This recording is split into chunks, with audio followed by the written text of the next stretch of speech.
So then in the last video then, you remember my Scania broke down on me in Preston, and I was actually going to my mate's yard anyway. He was going to have a look at a few things on that Scania for me, but I wasn't planning on leaving it with him. Because we weren't planning on leaving it with him, when we got there we realised there was a few more things to do to it, which I will explain later on in this video.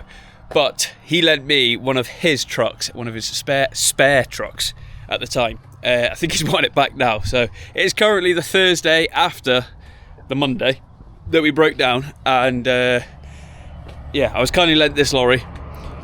We've used it all week. It's Thursday afternoon. We're just about to drop it back off. Obviously we've still got our curtain sider on, and we're just about to return this truck back to him. Unfortunately I haven't had time to get it washed, and I can't imagine he'd want him to take it through one of those spinny washers. So I'll maybe offer to wash it when I get back to his yard. But we have filled it up, we have blued it up, and it is getting back to him as clean as he got it, if not anything cleaner. We've not worn my shoes or anything like that. So, time to actually reveal this lorry. Scania. Now, I've actually grown quite fond of this truck. Here she is. A Scania S650 V8, and it is obviously sign written in his colours. It's in his colours, it's in his sign writing, all that good stuff. We've got a nice set of spotlights on the front with a white Kelsa bar. Very, very tidy, very fitting with his top white bit on the top. He's got marker lights in the grill, and the wing mirror, sorry. A couple of marker lights in the grill. And nice colour coded, like sort of nice colours. So he's got the green, the red, and then obviously the black arches as well. Hasn't got painted wing tops, but do you blame him? Probably not, because of things like this.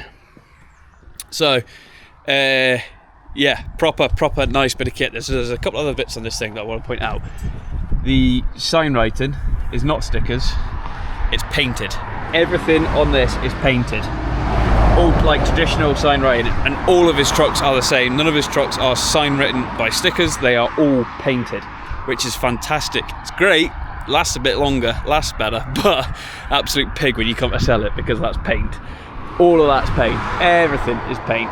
The flag at the top, that like the wheat thing. I think that's a Yorkshire thing. The only thing that will be a sticker will be the LJS on the windscreen, on the window up there.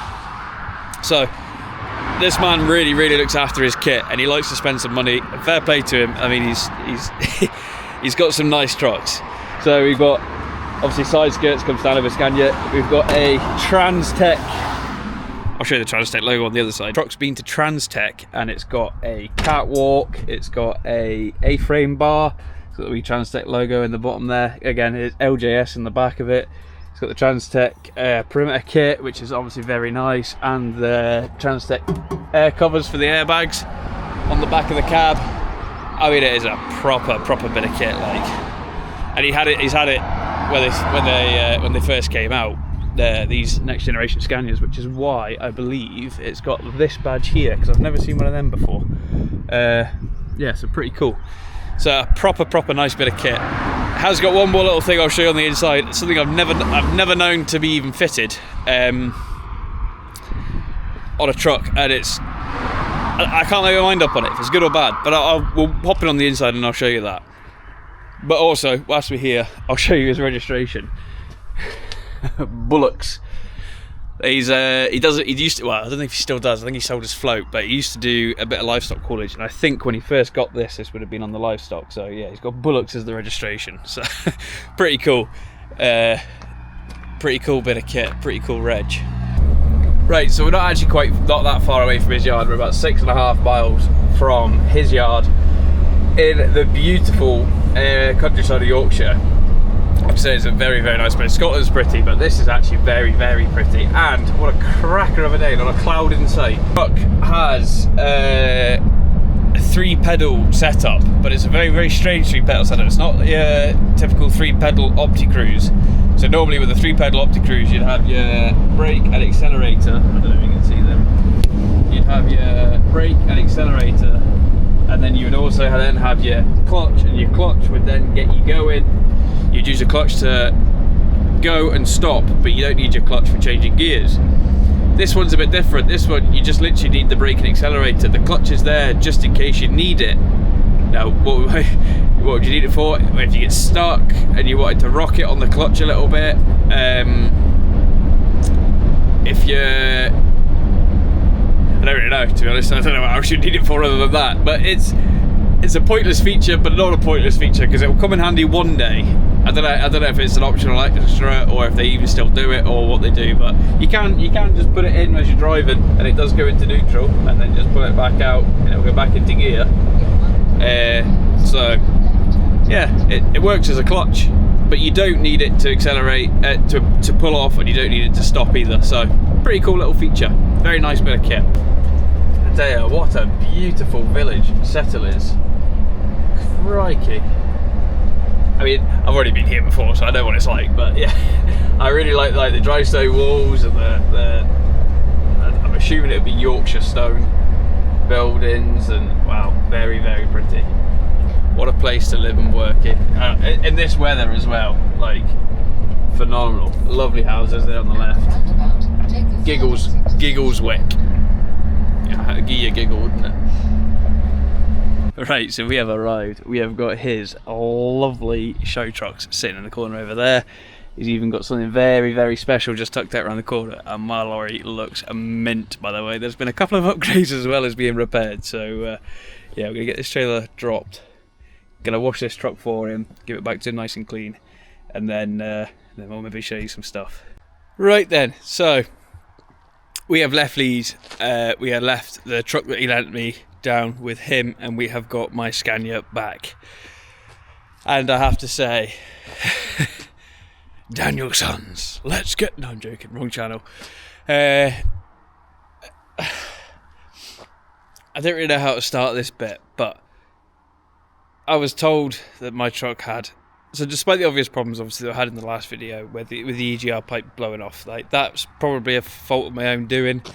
There is a bolt that holds that pipe on, and I don't think I put it back on properly when I changed the viscous fan. I'll hold my hands up to that one. I probably caused that one myself. But my lorry had a terrible rattle, and when it was running, it was going, and it was getting progressively worse. My maintenance provider, not that I'm to stand here and slag them, but basically turned around. One of the guys that works there said that the timing gear was kaput. Now, anybody knows a V8, or even just sort of any engine really, the timing gear is normally at the back of the engine. And on the Scanias, especially this one, would have been an absolute pig of a job to get done. Because what you have is you have to take this hydraulic tank off. Not the end of the world, a valve, couple of bolts comes off. Not a big problem. But obviously, for those that you don't think I do, we run AdBlue. And the AdBlue tank sits in the middle of the chassis, right at the back of the gearbox. So you have to take this tank off, you have to take the AdBlue tank off, then you have to take the gearbox off. That's just to get at the casing for the engine. And then you've got to take, obviously I won't be able to show you because it's under the cab, but then you've got to take the back of the engine off to get the timing gear out, to replace it, to then put it all back together. And it's probably going to be a good week's work, which obviously comes... I'm now in darkness. Which obviously comes with... I don't know how to turn that back on, it was on. So that obviously comes with, you know, quite a hefty bill. And it was predicted it was going to cost me about £5,000, which is quite a large sum of money. So anyway, I spoke to my mate Lee, whose lorry we borrowed, and I was actually supposed to be going to his anyway before I broke down. And Lee said to me, bring it in, we'll have a look, and we'll see what we can do about getting it sorted. So that breakdown obviously didn't help. I was planning actually on going to his that day anyway, and then I went to his. On the way through to his, he gives me a shout and he says, listen, you're running late, obviously you've had a breakdown and stuff like that, just come here, drop your lorry off, take one of mine, go down to go and get loaded, bring your load back here. By the time we've done that, we should have a look, we'll make a plan for there.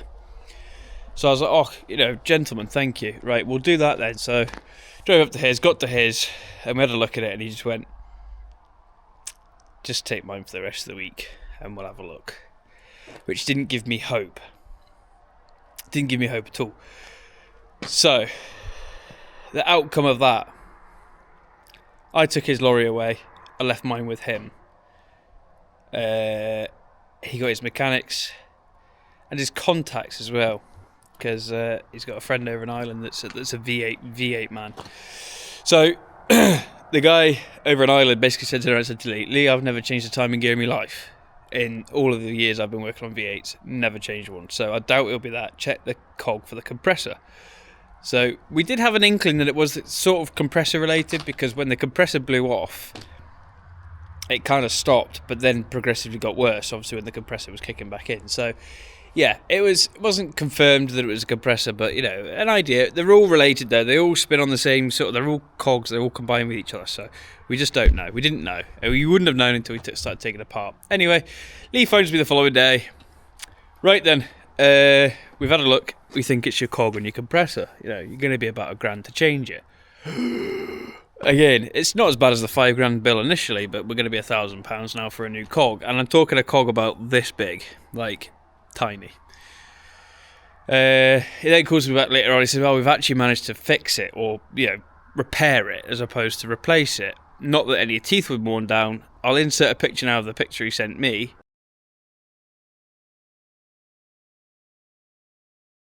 That any of the teeth had worn down, but the little grub screw had started to work its way loose, and that compressor, so that cog is in sort of 2/3 and 1/3 is probably the best way to describe it, and the 1/3 helps take the slack out of the cog, which stops the rattling, which is obviously what was going wrong. So the grub screw was coming out, so the cog was rattling. That's what was causing the engine knocking. Amazing, we've managed to solve it. We've managed to sort it. Now the truck actually got a new compressor not so long ago, probably about 6 months ago. So we knew it wasn't going to be the compressor knocking. Then the cog, it didn't get a new cog because there was nothing wrong with the cog at the time. So the new cog, well, the old cog has now become a new cog because it's been repaired. So new cog, new seal. Well, repaired cog, new seal on the, because it was leaking oil. So new seal around the compressor. And I tell you, I have to say, she is as good as new. It still rattles a little bit, I'll be honest. There's something there, but it's nowhere near as bad as it was. Let's fire this old girl up. Thought she was in gear then. But initially at the front, sounds like a V8. And where it was really, really bad was at the back of the catwalk. And it sounds a lot better now, which is perfect. Like when you stopped at traffic lights, you used to hear it really bad, like. Anyway, diesel's still expensive, so I'm not going to turn it off. His mechanic got a bit bored because he phones me and he says, "Do you want a set of Airhorns?" And I was like, I mean, man wouldn't say no, would he? So. Not that, I mean, it's very dark now, so I'm going to have to film this again, but in the morning. Not that you can see, but she's had a bit of a makeover. So myself, I think she looks good. She looks really good. So, I don't know if you can see them in this video. We have got a set of the big ass Nedkings on the roof. And we've got 5 Volvo marker lights on the top. And I have to say, these few things have really finished this truck off, because it actually looks like a bit of a beast right now. And just the way it's sitting, yeah, we've got the marker lights at the top, we've got the marker lights in the visor, we've got obviously the 2 in the grille, some in the bumper, and then he's also fitted a low bar for me. Now this low bar actually came off of his R620, I think it is show lorry. It came off his show lorry. He had it on that, and then he changed it to a bull bar instead of the low bar. So I think this bull bar was a bit spare. I don't know. I haven't paid for anything yet, so I'm yet to see if he's charging me for it. Which, if he is, it's fine. I can understand. I mean, these things aren't free.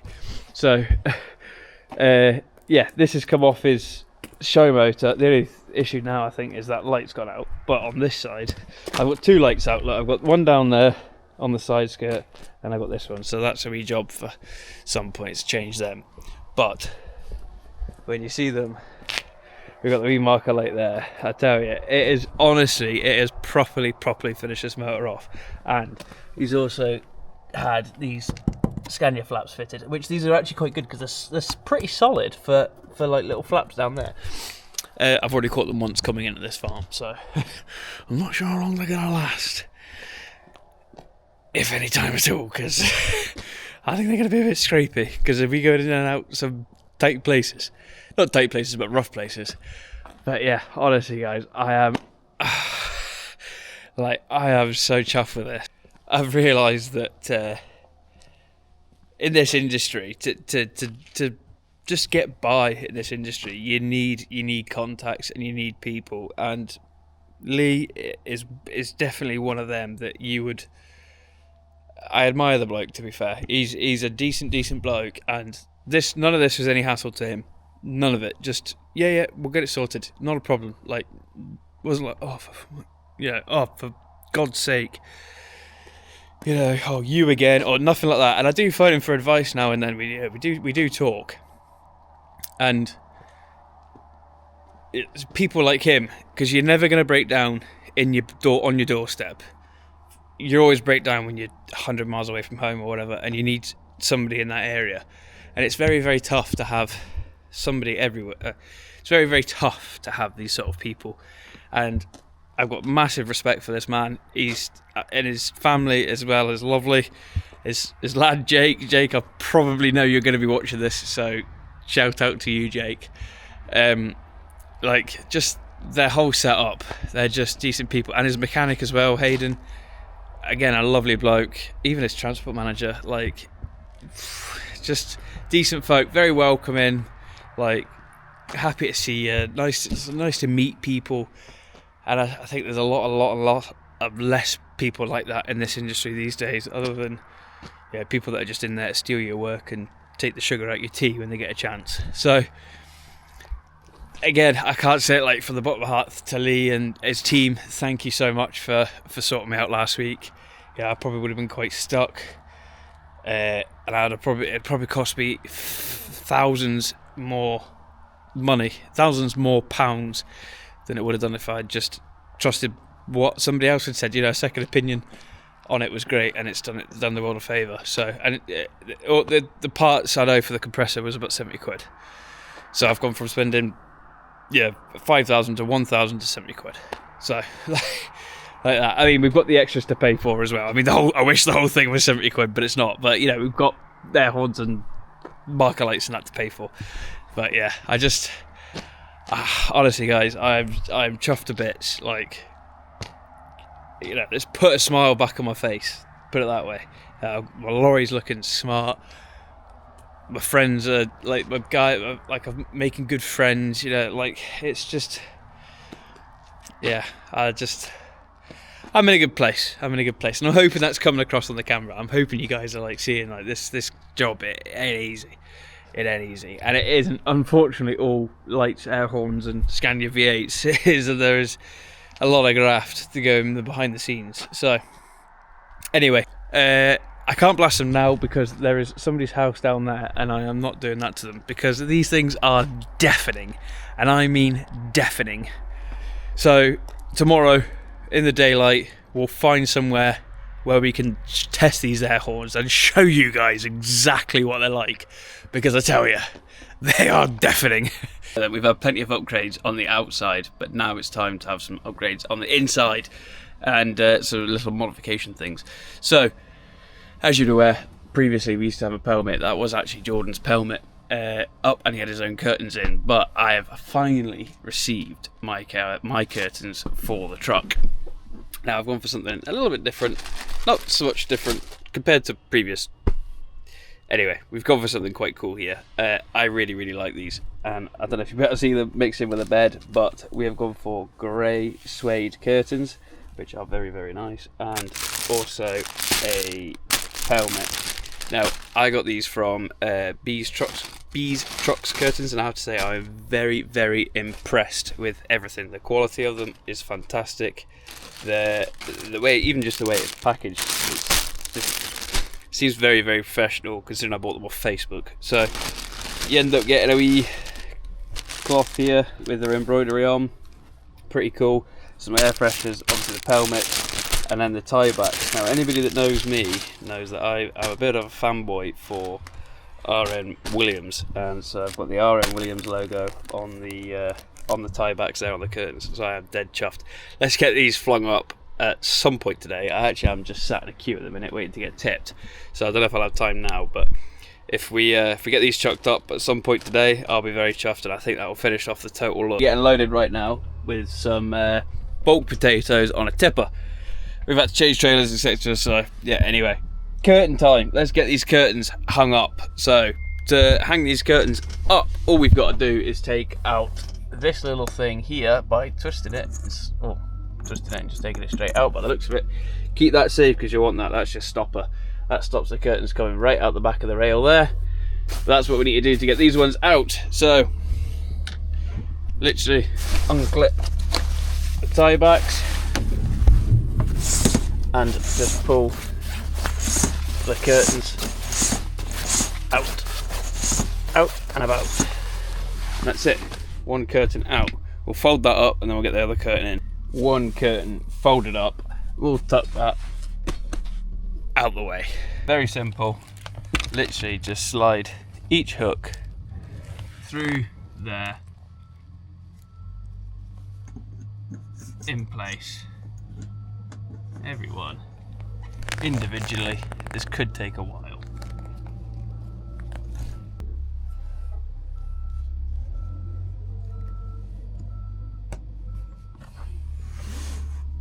Quite nicely around this, like so. I've come to the realization that we need something up here really to hang the tie backs on and keep them out the way. So let me know in the comments what people actually do to keep these all tidy, and if you can drop a picture and we'll have a look, because I don't really know what you do with them, if I'm being honest. And if you want them, probably want them that side of the bar, like for the armrest, they probably want to be like that. But then when the armrest is down, they're not trapped as much. So, and I don't actually know if there's much point in having the RM Williams logo because you can't bloody see it. I don't know. We'll need to play about with it. We'll work it out. But, you know, they're up at least for now. Well, this side's up. We just need to put the little... without dropping it. We just need to put the little retaining clip back in. We need to just put the little retaining clip back in, and that stops them from obviously coming out the way. Just like that, curtains are changed. Again, I've just tucked it on that little hook for now. I'll work out what I do with them later on. So, but I'm happy. They're up. They look nice. Very fitting with what things I like anyway. Nice grey suede. Yeah, no, look tidy. I'm happy with them. Really, really good quality, and a big shout out to Bees Truck Curtains. Bees Truck Curtain. As well for the air freshener. Let's chop one of them up. I have to say as well, that smells like bubblegum, but that smells lovely. What we do is find the middle by folding it in half. So once it's folded in half, obviously you've got the middle this end, two ends this end. Not the end of the world, but I do like it being square. There's no point in starting at one end and then having the loop there, and then when you get to this end, just having half a loop. So find the middle. Once you've found the middle,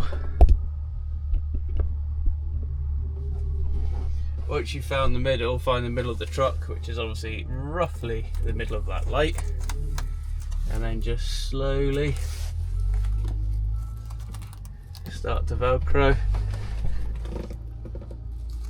the pelmet up, which I'm very happy that we're finally getting a pelmet up, because I am sick of staring at that sun visor on. So then that should give us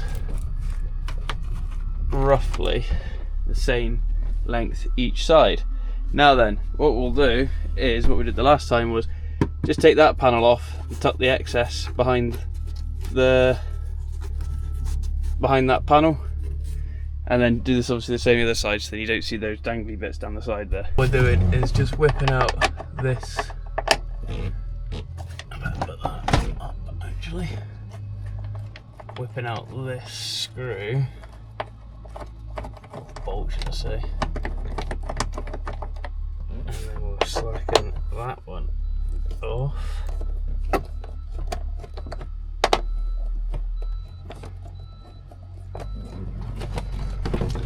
And then you just pull this panel out ever so slightly. Tuck the pelmet that we don't want to see in, like so, and then put this screw or bolt back in.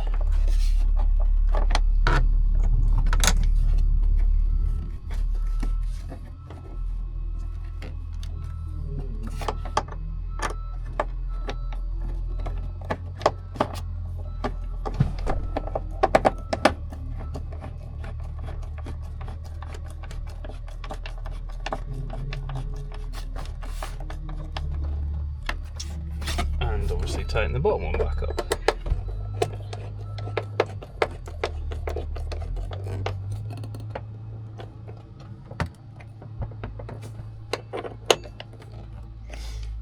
And there we have it. Pelmet's tucked up in the corner, and then obviously just rinse and repeat on the other side as well. And just like that, we've got ourselves a new pelmet and a set of curtains. I'm happy. I'm assuming you guys are happy. I'm happy. It looks great.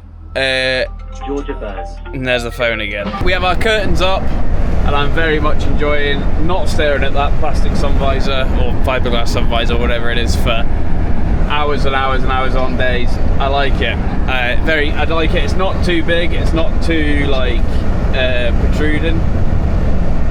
It's not too big. It's not like too protruded. So yeah, I'm quite happy with it. And obviously the curtains on the side, that one's slightly moved forwards, but that's just the vibrations of the road. The air horns are ridiculously loud. I know I'm still here to show you the outside, which we'll do at just the end of this video, but we are about to go under a bit of a tunnel. So I thought I'd give you a little bit of an insight as to what these air horns are really like, because if anybody knows Nedkings, they are stupidly loud. And so we've just come up to the tunnel. Let's give these it's not a big tunnel, but it's enough.